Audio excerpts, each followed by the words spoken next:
So hello and welcome to everyone who is watching the Written Melanin channel, wherever this day may have found you. I'm so glad that you are here. I am late, but you know what? That's par for the course. That is par for the course. You guys know this about me. I do my best. I do my best. But hopefully you guys are good. Shout out to everyone who is already in the chat. Hopefully it will play nice. Hopefully it will play nice because at this point I have no idea what I'm doing with the software at this point. So hopefully it shows up, but shout out to TA Summers, who's already in the chat. Ben is here. Darian is here. Good morning. I hope you guys are doing well. I hope you are thriving. It's Tuesday. It is Tuesday. We have made it to another Tuesday. And I feel like this year, it feels so crazy because like I feel like the year is going by so fast because like how is it almost May? But also I feel like it's going by so slow. Like so slow. But that being what it is, this is last Melanin Chat of April. Obviously, because April ends like tomorrow. Anyhow, I'm trying to give people time to get here because I'm late and I know YouTube does not send the notification until I actually set things up and then send the notification. So let me know how you guys are doing. I actually do need to tell people that this is happening because when I tell you this did not go up until about 15 minutes before I clicked the button. It did not go up until about 15 minutes before I clicked the button. So give me like 2 seconds to do what I probably should have been doing the entire time before this. This year's Naruto running facts. Also, I'm going to see if I can test this because for whatever reason the chat ain't working and I feel like it's always like this. Whatever. We're going to try to figure it out, but not right now. Oh, what was I doing? Oh, telling people about this. Y'all, it's been a day. But I also feel like it's been a day and it's been a time on the internet at large. I don't know. I feel like there's always something. Going on in the bookish community, which is crazy. Trying to do 2 things at one time. I'm doing my best and I'm going to be successful. Watch, I'm going to do it. I'm going to tell people about the stream while I am streaming. Look at me. But after that, we are going to go. Damn it. I knew I was forgetting something.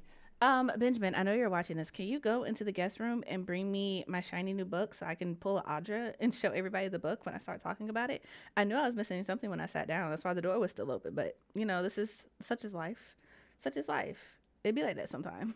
It'd be like that.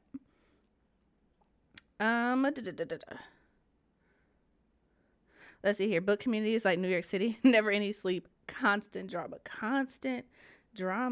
And I'm just kind of like, can we not get along? But I think this one is interesting. This week's topic is interesting. Obviously, you guys can see what it is, and so I would like your opinion to the question before we actually get into the discussion. Also, shout out to Samantha who just came in. Good morning. So good to see you and make it to a chat while still alive. I'm glad you could make it. It's been a while since you've been in the chat. I hope you've been well, love. You didn't specify what book. Oh, I guess I do have a lot of books. Why do I have so many books? Yeah, these That's crazy.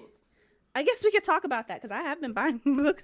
I've been acquiring books. Okay. Oh, gosh. Okay.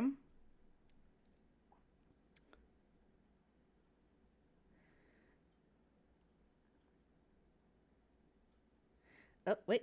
How did I? Okay, great. I'm so glad that fixed itself. Okay. I did the thing. So we're going to get into the Melanin Spotlight and then I will tell you guys about all the other things that I've been doing over the last couple of weeks, I guess. So, Melanin Spotlight. It is Love in 280 Characters or Less by Raven K. Stringfield. If you guys follow me on Instagram or just social media in general, then you'll know that I went up to Resist Booksellers this past not this weekend for indie bookstore, but the weekend before that I went up there. Raven had an event for the for the launch release, there we go, of her second book, which is Love in 200 Characters or Less. And I actually picked up a copy, and this is actually signed, and it came. She has a cute little zine. And what I think is really cool about Raven is that she's actually also like a visual artist. So like she has like sketches and things of the characters to go along with it. And she talked about her process and so many things. And she's extremely like just well spoken. Like it was one of my first times actually going to an author event where I wasn't one of the authors in the event, and it was great being on the other side of things. And she's fantastic as well. We've been mutuals on the internet for a while, and she was just talking about how important it is for Black girls to be able to show up in spaces as the soft Black girl, right? Because I always write books about Black girls who aren't all that nice. That's my thing. That's what I do, right? But she was talking about the importance of being able to have soft Black girls and shy Black girls and, Black girls who just mind their business.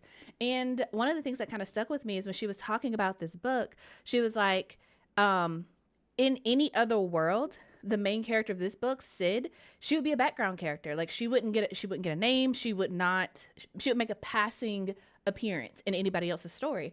But in this, obviously she's the main character in her own story, and that is what the book is around. And it's a young adult romance. It is set in her freshman year of college, which I thought was really nice because I feel like we oftentimes are like, hey, this book is like new adult, it's college, but they don't be doing college things. And I don't know if Vina is going to watch this particular Melanin Chat or get to this part, but she actually goes to class. Like she's got there's a graduate assistant in here who she bonds with. She's like figuring out her major, if I'm understanding correctly. Like she's actually a college student, which I think is great. And the college is not just a background setting. It is something that is actually integral to the story. So I think that is really cool as well. Also, shout out to Hippie Chick who just came in. Welcome, love. Hope you are doing well. And the other thing is I actually have started reading this, and I don't know if you guys can see it. I have my first little bookmark. I want to actually like read this and mark it up because I always say that like I don't be reading books, but when I do, I actually get like really hyper focused and paying attention to them. That's why when books don't do it for me, they really just don't, because I'm not a speed reader, and I actually do be paying attention to the words. So that being said, let me tell you what the book is actually about. And also your friendly reminder that if you have not tapped the like button, you should go ahead and do that because it does not hurt you. But that being said, the back of the book reads, Sydney Sierra Warren is excited as she starts her first year of college, but also nervous. Despite her interest in writing and fashion, she has no idea what path will ultimately be right for her. As she tries to figure out her place on campus and in the world, she finds solace in blogging about her life, putting together outfits with meaning, and spending time online.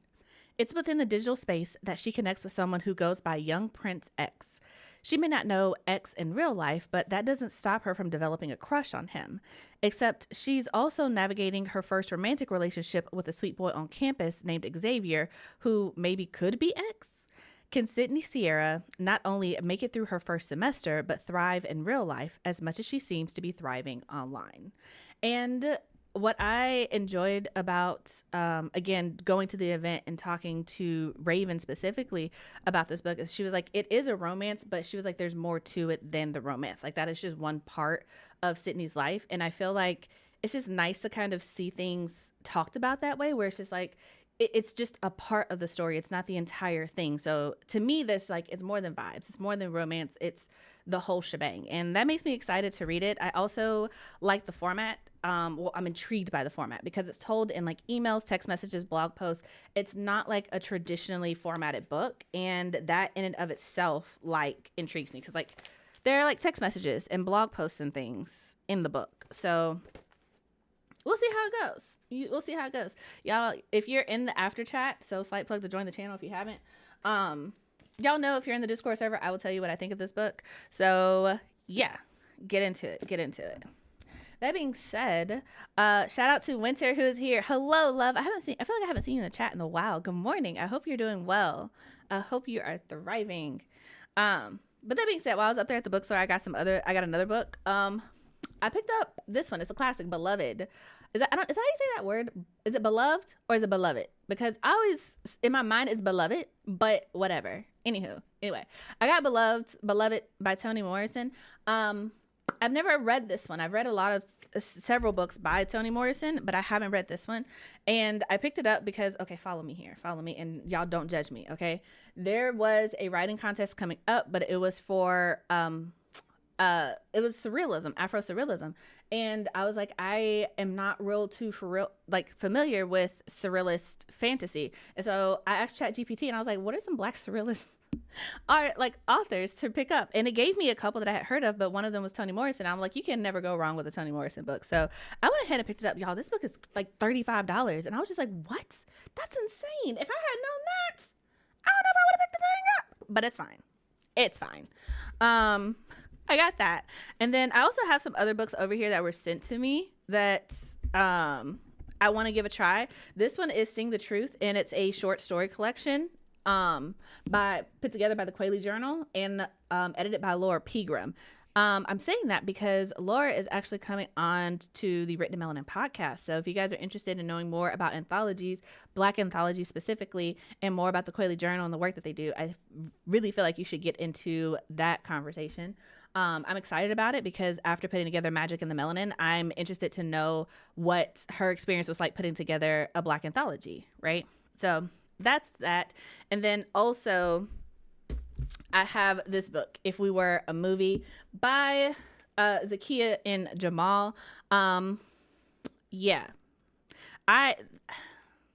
If you're in the Discord, then you know about this book, but if you're not, I don't want to ruin it for you, so go ahead and click that join button or sign up for our memberships. There are links down below, and you'll get some context on this book and where you will see it again. But that being said, those are all the books that I have had recently. They're specifically in a stack. They're not even all the ones in the room. Yeah, I really do be trying to read books. I actually do enjoy books, even though I don't be talking about them a whole lot. But I feel like that kind of naturally leads into or segues into the topic for the day, which is, should authors be critiquing books publicly? Wow, I spelled this wrong. Can y'all tell that I was doing this while I had 15 minutes? Because I certainly had 3 books up in that word. I had three O's. That's crazy.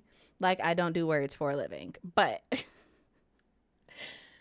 should authors be critiquing books publicly? And I feel like this is a conversation that has been going on for a while, because I think obviously there is this culture of toxic positivity, right? If you have nothing nice to say, don't say anything at all type energy, right?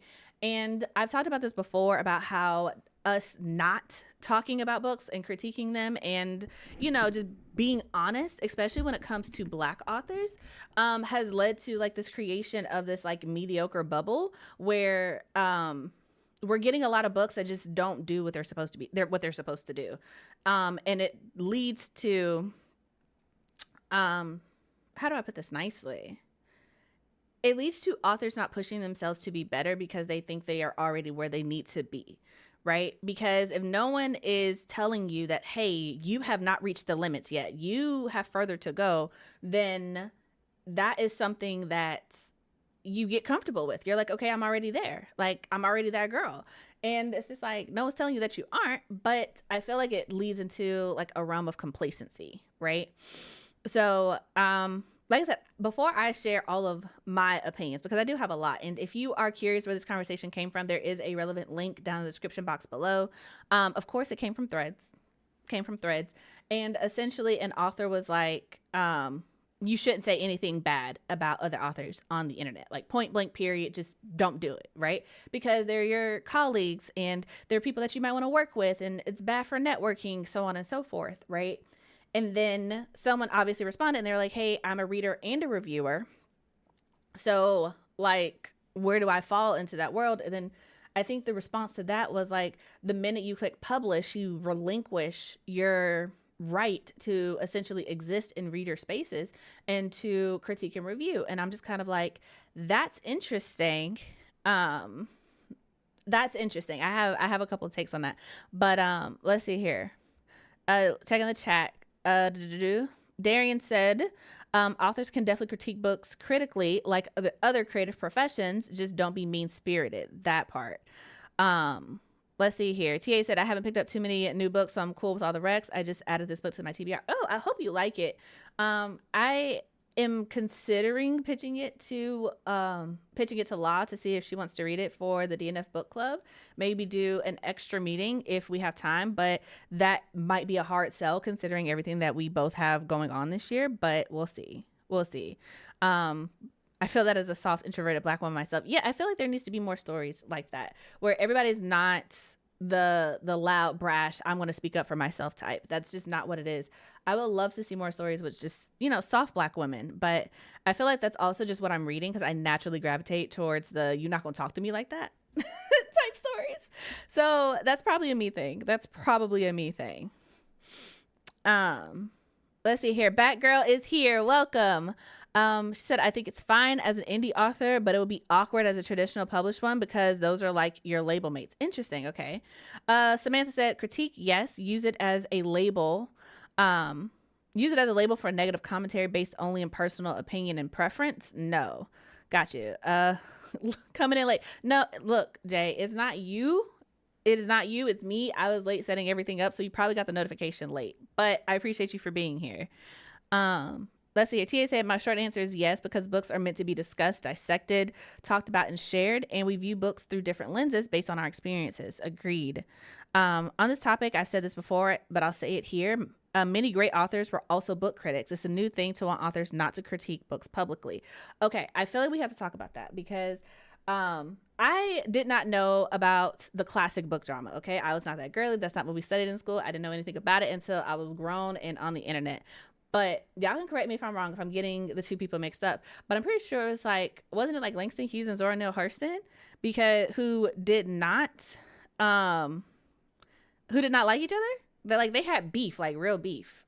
Like did not like each other at all. Also, Max just came in. Hello, welcome, love. And it's just kind of like you can, this is okay. I don't think I can actually get through this conversation without just being 100% honest, because my thing is I agree with all of you in the sense of like this idea that authors cannot critique other authors is wild, because the thing is, if you are an author and you study the craft, you are naturally going to critique other people who are practicing the craft with you. That is how you get better. That is how, especially if you're like, this is what somebody did well, this is what somebody could improve on. Like, that's insane to me to be like, no, you shouldn't. Because the thing is, I feel like it's also very one-sided in this current era where it's just like you want people to give you praise. Like you want your peers to praise you, be like, oh my God, it's so great, it's so good, go get it, da da da da. But I feel like it is so empty if you are like, all you have is praise. All you have is people coming in and being like, go get this. Like if no one is ever like, I don't know, maybe not.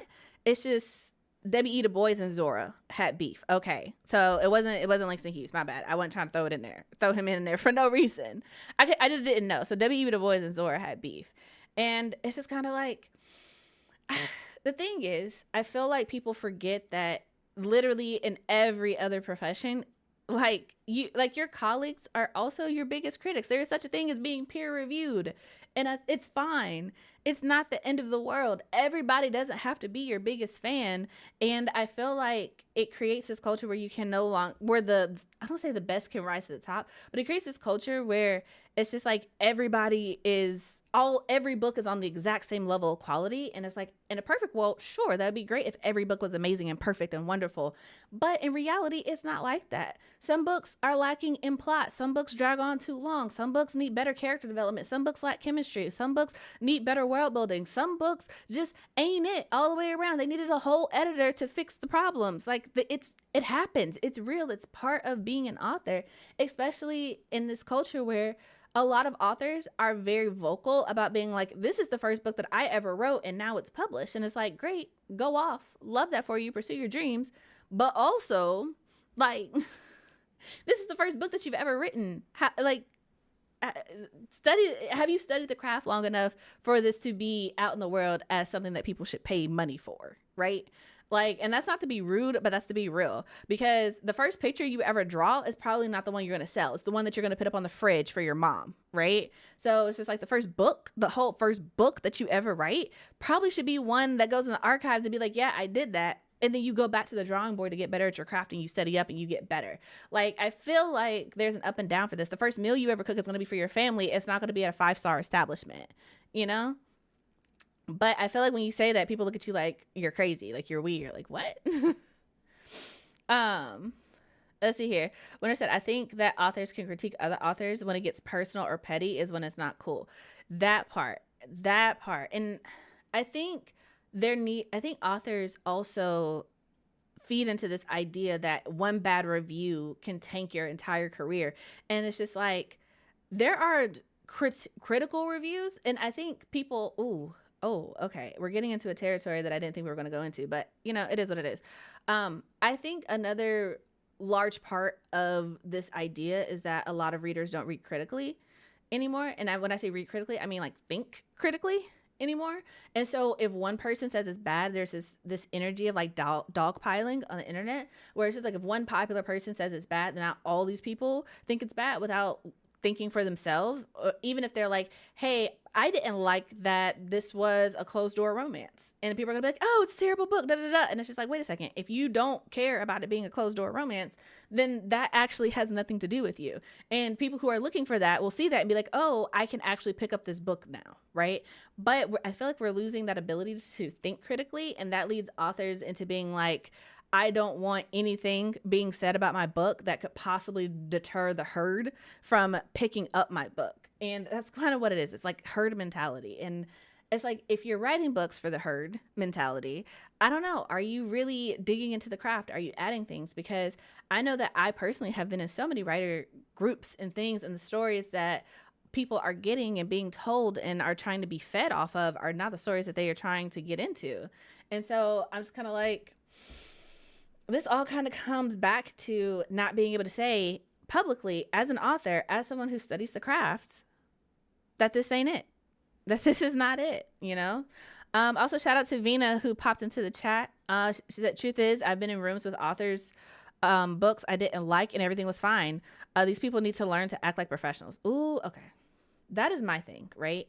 Because I also feel like when people are like, oh, if you don't, people assume that because you're an author, you're all friends. Like, I'm sorry, have you never worked with anybody that you didn't like, that you had no intention of like meeting in the break room, of kiki and ha-haing with? Like, that's crazy. That's crazy. What do you mean? What do you mean? I don't have to like your work to respect you as a person. I don't have to like your work to respect you as another professional. Like, every book isn't for everybody, because I've definitely read books and objectively I could be like, I didn't like this. I would not read it. I probably will not read anything else by this author. However, they are not bad at what they do. I just didn't enjoy it. Like, if I don't like tomatoes and you hand me a spaghetti dish with fresh tomatoes, I ain't gonna like it. It doesn't matter how great it was prepared. But if I'm a chef, I can be like, oh, these noodles are cooked perfectly. This sauce is seasoned well. I can say, like, objectively, yeah, you did everything right. But if I don't like tomatoes, I don't like tomatoes, bruh. It's just what it is. It's kind of like with movies. If I don't like horror, it doesn't matter how great the horror movie is, how well it's directed, what the lighting did, what the coloring did, what the music was like, what the costumes were like. If I don't like horror, I ain't gonna like the movie. That's it. That's it. And I feel like we've lost that bit of discernment as a people.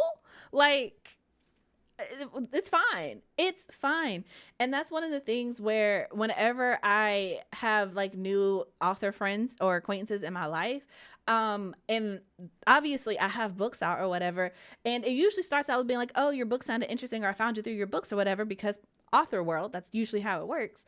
And I always find myself telling people, like, because they're like, oh, well, I haven't read your book yet. I'm like, it's fine. Like, if you don't ever read it, that's fine. Like, our friendship, our acquaintanceship is not based upon you reading my book and enjoying it. Because I'm gonna tell you right now, even if we are author friends, unless I actively want to read your book, I'm not.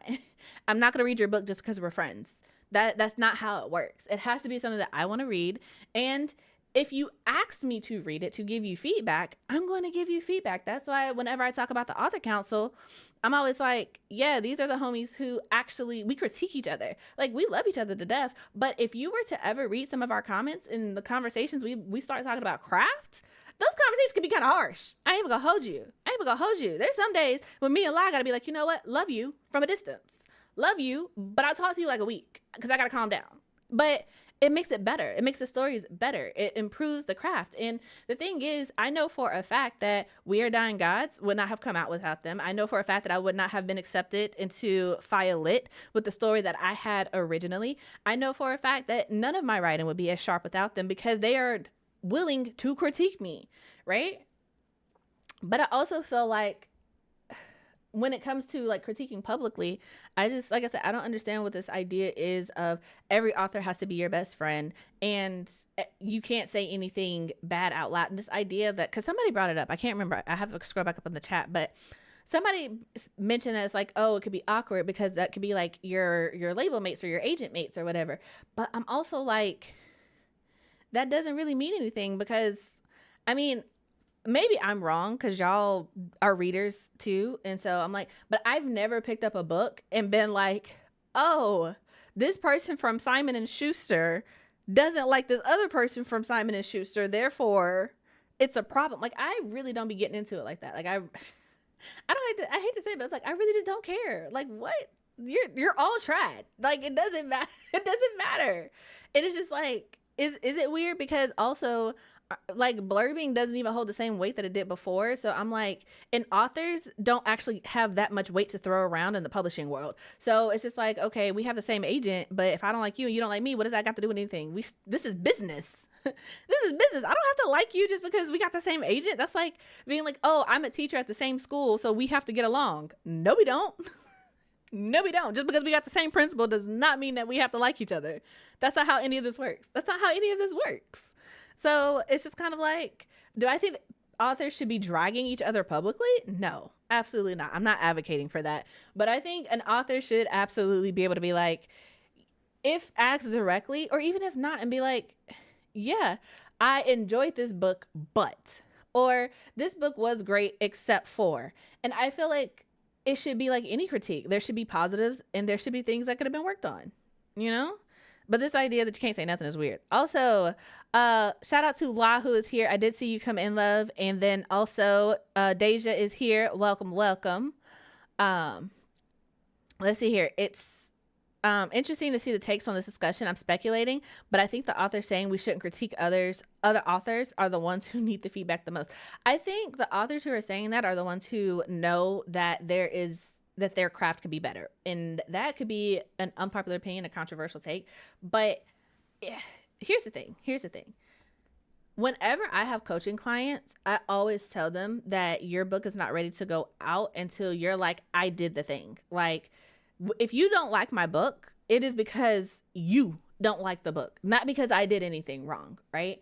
And so I feel like you as an author have to be able to stand on that, and not in a necessarily egotistical way, being like, can't nobody tell me nothing, but in a way of like, no, I did this, like, to the best of my ability. Everything that I know and everything that I could do went into this. All of my skill went into this. So I know for a fact that this is good.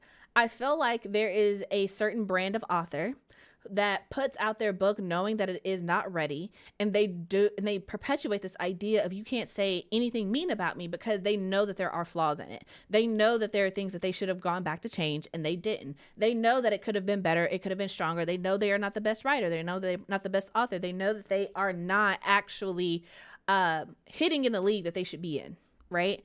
And they don't want people to notice. They're really trying to slide in under the radar. And so they perpetuate this idea that you shouldn't critique anybody. It's this idea of a participation award. Like, you should not have an MVP on the team. Everybody gets a participation award.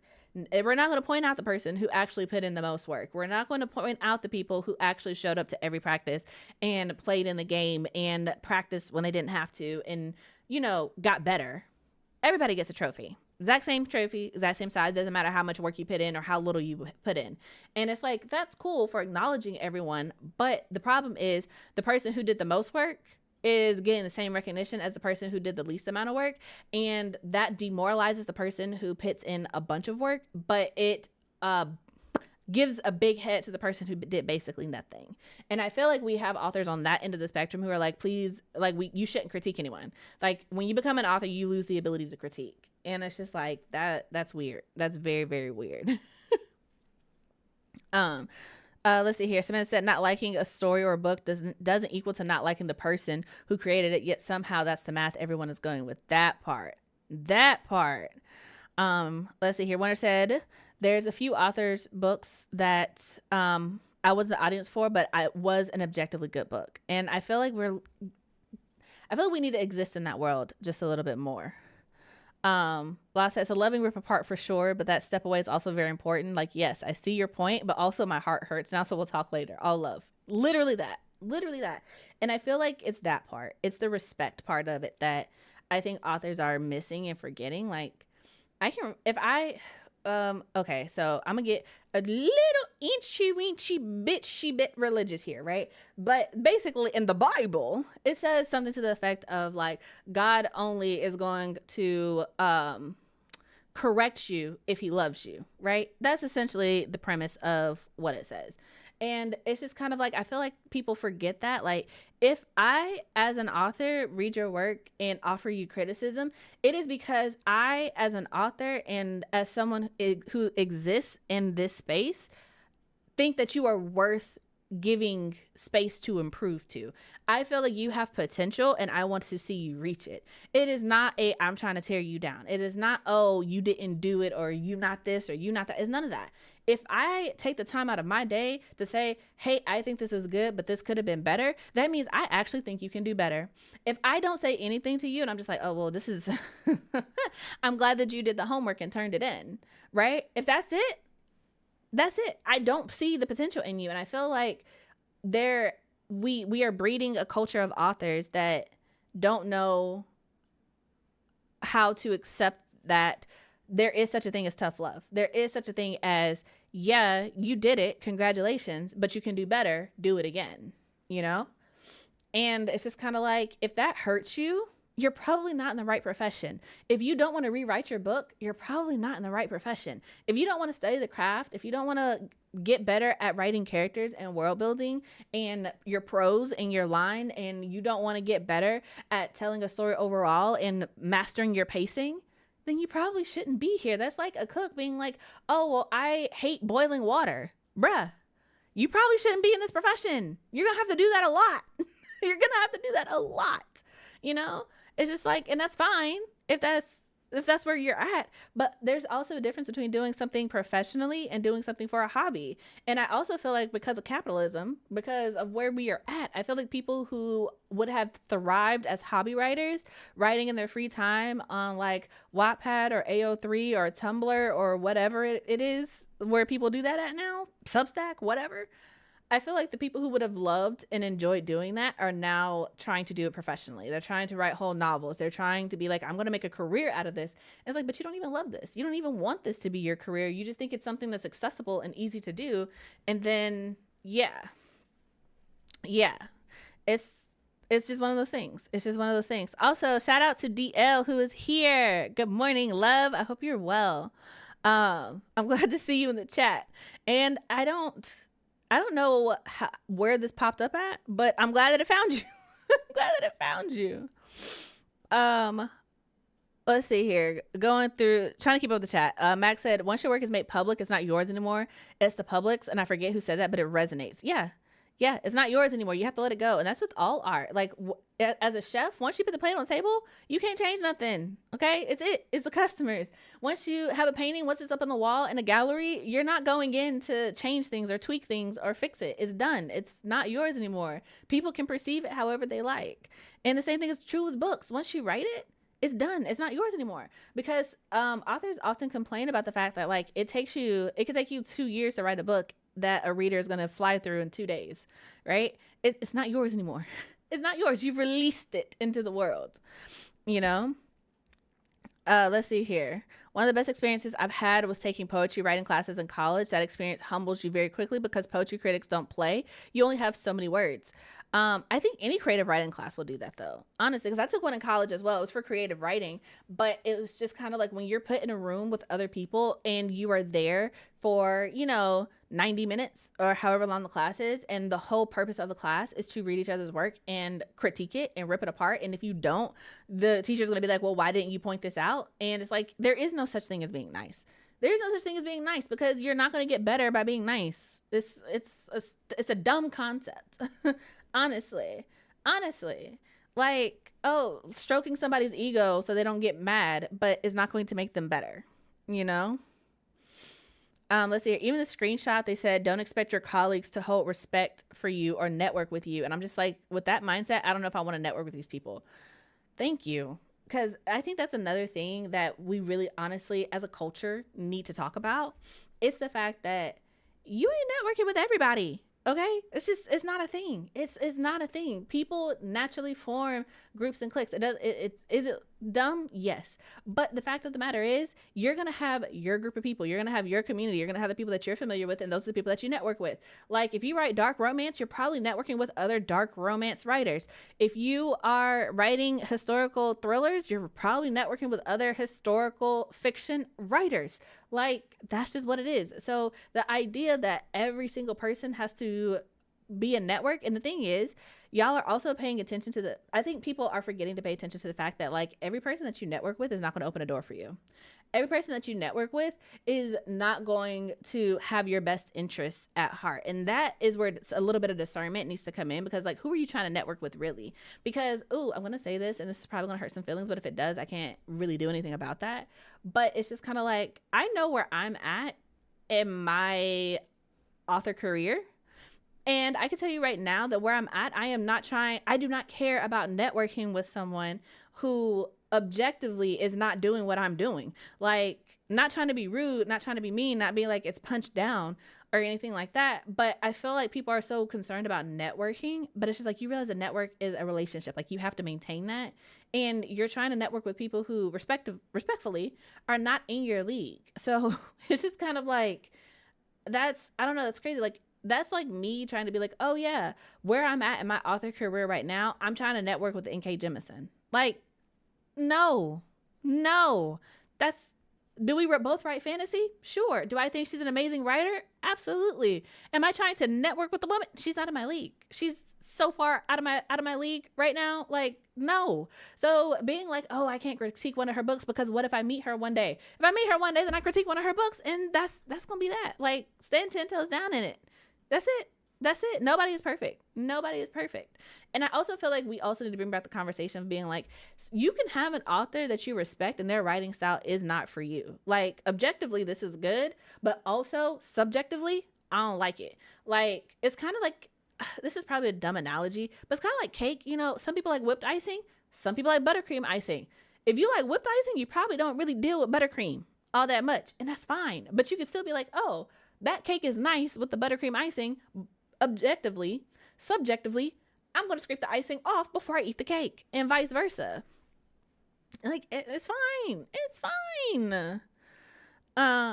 Let's see here. Ash is here. Good day, ma'am. I hope you are having a good one. Let's see here. Some authors don't want to be challenged in their mediocrity, so they don't want to say anything that isn't positive. That part. I think, I have a list of authors that need to be challenged in their mediocrity. Like, if you're going to be here, be better. Just flat out. If you're going to stay here, be better. Otherwise, please get off my timeline. I don't want to see you. I don't want to see your books. I honestly don't want to see anything. Like, be challenged. Live in that uncomfortability and either get better or go home and find a different career. Like, I honestly, there's a list of authors that I really feel very strongly about that I'm just like, okay, and at this point, they're blocked. At this point, they're blocked because I'm just like, I don't care actually that you are not meeting your goals, because I understand why you're not. Do better. Right? That's like your third book, bruh. This is not new. Okay. And you haven't gotten better since your first one. So there you go. Let's see here. Dio said that whole don't criticize other authors because it could affect your career is an excuse. It's don't criticize authors because I don't want to be criticized by my peers. That part. And I think, I will say that I do think if you give out criticism, you also have to be in a place to receive it. Like, I know that how I talk about books, and the thing is, I have to accept the fact that there are absolutely people out there who do not like what I write. They don't like how I pace my stories. They don't like my characters. They don't like what I do. And it's like, that's fine. You have a right to not like my books and my stories. I think it starts crossing a line when you start tagging authors in negative reviews, because honestly, that is a form of mental harassment if you're doing it on purpose. But I also think it's one of those things where it's just like, as an author, as an artist of any kind, once you put your stuff out there, that's it. Because if you think about it, like musicians, like they really have whole arguments on the internet at large where people are just talking all types of trash about their work, about their music, about things that took them months, years in some cases to create. And, you know, people fly through it, not even in a day, and like 3 or 4 hours, listen to the whole thing, the whole album, and have think pieces on it in the same day it released. Like, that's crazy if you really think about it. And it's just like, we saying that, and authors are out here saying that, like, oh no, somebody can sit down and read your whole book, like cover to cover, and they're not supposed to have nothing to say about it unless it's to praise you. Get out. Get out. So that's so unserious. Let's see here. Winter said some authors seem to feel like because they wrote a book that means that it's an immediate 5-star participation rating. Don't let them add how long the book took them. Look, if your mom wants to go give you 5 stars because she's proud of you, that's your business. But that stranger on the internet who paid $27, $30 after tax for your book and spent 2 days reading it cover to cover and had to fight for 3 days to get through the second half of it and had to have a meeting in the group chat because your characters were upsetting them, and not in the way that you meant for them to, but because it's just like, this don't make no sense. How do we get here? Yeah, that person's not obligated to give you 5 stars. I don't care how long it took you. And as an author, I can tell you, I don't really care how long it took you. Congratulations. You did work for a job, for a career that you chose. That's crazy. You know, that's like me being like, oh, Project Necromancer has been taking me forever. None of you should dare give me anything less than 3 stars. I know for a fact that some of y'all are not going to like it. I know that for a fact. Am I going to write it anyway? Heck yeah. Am I going to write it the way that I want to write it? Absolutely. If Tatiana or La or Ben is just like, change it, I will. But everybody ain't got that privilege. Some people just ain't gonna like it, and that's just gonna be what it is. That's just gonna be what it is. Same, we always had critique our papers. We always had to critique our papers and articles in my journalism class. Yeah. And there's something to be said about letting people feel their feels. And also, it's not the critic's responsibility to regulate that. Just process it through and then get back to the work. That it is not your job as the author to tell people how to process their feelings. Let it go. Let it go. The way some folks act on social media, I don't want to be your friend or networking partner. Yeah, I don't want to be associated with a lot of people on the internet, actually. Let's see here. You won't be in love with every work an author writes. I love CCJ, for example, but I haven't loved all of her books. It happens. Also that. Everybody's not gonna be your biggest fan, and even your biggest fan is gonna have misses sometimes, and that's okay. I'm passionate about how I reflect on books. I should be so fortunate if folks receive my works in the same way. I want people to engage with what I write, and I think that is what's being missed in a lot of things. Because when I saw Raven at Resist, and just so you guys know, Raven is the Melanin Spotlight for today. Love and 280 characters or less. I went to her event up at Resist Booksellers. One of the things that she said is that she wants people to actually engage with the text and not just like read through it, but really sit with it. So like highlight and tab and like have it be with them, you know? And I feel like as a writer, that is kind of like the ultimate thing when someone's like, oh, I tabbed up your book, or I loved it, or I reread it, or I told someone else about it. Like, it resonates with you. And I feel like people care more about having a pretty cover, about getting sprayed edges, about getting a special edition, about getting in a book box. They care more about the marketing of the book than the content of the book. They care more about how people see the book versus how they resonate with it. And I'm just kind of like, I don't really care if I ever get a book box if the people who are getting my book are enjoying it and reading it and being like, this book is going on my shelf. Like, I feel like the biggest testament to an author in one of like a really quiet way is when someone's moving from apartment to apartment and they're like, I'm keeping this book with me. Like, I feel like that it's the small things like that that matter, because somebody read your work and they were like, no, I'm keeping it. Like, I have no space. I have to downsize, but I'm keeping this one, you know? Or, oh, I read this book and it was good, and so I'm going to tell my friend about it, or I'm going to tell this random stranger in the library or the bookstore or whoever about this book that I read because they look like they might like it, and I'm going to put them on. And I feel like that is what we should be striving for as authors. Not, oh, I got a book box, I can spray it, just, homie, I can go in the garage right now, go to Hobby Lobby, or I ain't going to Hobby Lobby, I can go to Michael's and get a little spray gun and some paint and get some sprayed edges, okay? Like, it's cool.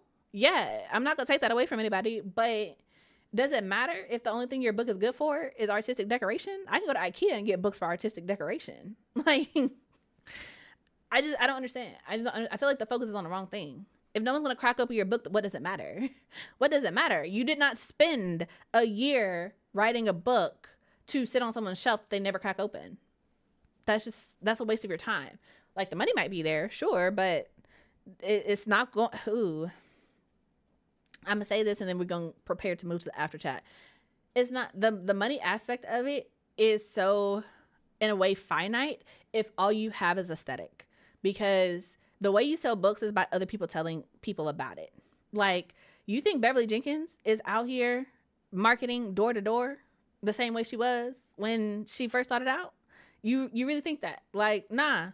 The thing is, there are authors whose name carry more weight simply because of the books that they've already written that people have read. And it's just like, I feel like that should be the goal. Like, my goal as an author, like my ultimate career goal, is to get to a point where my name can be bigger than the title on the book. I probably would never do that, design choice. But it's just like the fact that have you ever looked at a Daniel Steele book, a Stephen King book?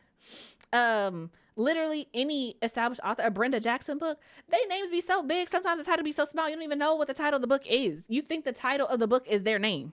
And that's what matters, because that's the thing that's going to sell the book, because they've established such a career that it doesn't matter what the book is about. It doesn't matter which book it is. There are going to be people who are going to get it and read it and enjoy it simply because this person wrote it. And I feel like we are missing that part. I feel like we are missing that part of the plot, essentially. Like, are people going to be reading your books in 5 years when you're not new and shiny? Because I can think of some books right now that are still new and shiny that I'm like, oh, I ain't reading that. I ain't even gonna pick it up. I ain't even gonna bother, you know? DL, I'm cracking up. My name is always James Patterson Bing. No, for real though. For real. And the thing is, it works because people have been reading them for years, you know? Going back to the chat. Let's see here. I also don't think a lot of authors actually know how to critique a work. They just know that they like or don't like and don't think critically about what they read. That's a whole other conversation, honestly. We might talk about that in the after chat. This is hitting very hard with that DNF book club pick. Oop. Just so you guys know, since Ash brought it up, the DNF book club is happening tomorrow at 7 p.m. So 7 p.m. Eastern, okay? East Coast time in America. All right. It's gonna be great. It's gonna be me and Tatiana talk about our book pick, A Song of Race and Ruin, and it's the DNF book club, so you have to respect the book. You don't have to finish it, and you can sign up by joining the channel or going through our membership through the Melanin Library. There's a link down in the description box below. shop.melaninlibrary.com. It is there. You can become a member. And I want to be clear that the reason it is members only is because this is going to be a safe space. We are not disrespecting Black authors or their work in this space. We are talking critically about it. And as we have talked about in this whole chat, that it is not always safe to do that on the internet at large. And we want people who are going to come in and be cool. All right. So if you cool, come on in, talk about the book. It's gonna be great. It's gonna be interesting. And we've also been talking about it in the Discord. So you get the community all this all the time. All the time. It's great. It's wonderful. It's fantastic. So yeah. But that's tomorrow, April 30th, 7 p.m. Eastern. So yeah. Let's see here. Jay Monet said the same people who don't want people to say something negative about their books post snippets of them on social media for praise. They expect everyone to give them that part. Also, T is here. TB, welcome. I love critique, and as writers, you need to be able to handle critiques. Critiques help you get better. Absolutely. Let's see here. I don't understand the excitement over edges you can't see when the book is on the shelf. Apparently people shelve their books backwards if they get sprayed edges. So they space it spine inward to see the sprayed edges on the outside. I never would have thought that. But also I purchase books to read them. So I would like to know what I'm picking up. So yeah, I think you just have to be a different breed of reader to be really excited about it, honestly. Our books, stories, they should help connect with each other no matter how they feel about it. Yeah. It's expensive. Crazy expensive. I can go to Anthropology and get books that look pretty too. Facts. Let's see here. I love old school Stephen King. Yeah. And also Timothy is here. Hello. Welcome, love. I'm glad that you can make the chat. Let's see here. I have so many thoughts from a critique lens. I actually finished the book for the DNF book club this past weekend. We're going to be talking about it. And then Ben came through. So if you would like to join the membership, he has a link in the chat for you guys to click on. There's also one in the description box below if you're watching this in the future. But that being said, you guys, it is like almost 12. So it's time to migrate on over to the after chat. So if you guys know how to get there at this point, join the channel, join the membership. If you haven't already, please click the like button, subscribe to the channel, and turn on the notification. It helps all the algorithmic things, and you don't miss when we go live or when I post a new video. Like I said, I do have an interview coming up with Laura Pingram. She is the author or the editor for Sing the Truth and this book right here. Y'all know me, I haven't read it, but I am excited to talk to her. So do all that good stuff. I thought people just see the top of the book when they are on the shelf. No, they see the spine. Babe. But yeah, that's it. Thank you guys so much for being here. I'll be back hopefully next week with some writing sprints, but keep an eye on the community channel for that. But I think that's it. I'm pretty sure I'm supposed to say some other things, but that is it. Thank you guys so much for being here. I hope to see you in the after chat. If not, I'll see you in 2 weeks for the next Melanin Chat. And that is it. Until next time, I hope your days are lovely and your books are interesting. Bye, you guys.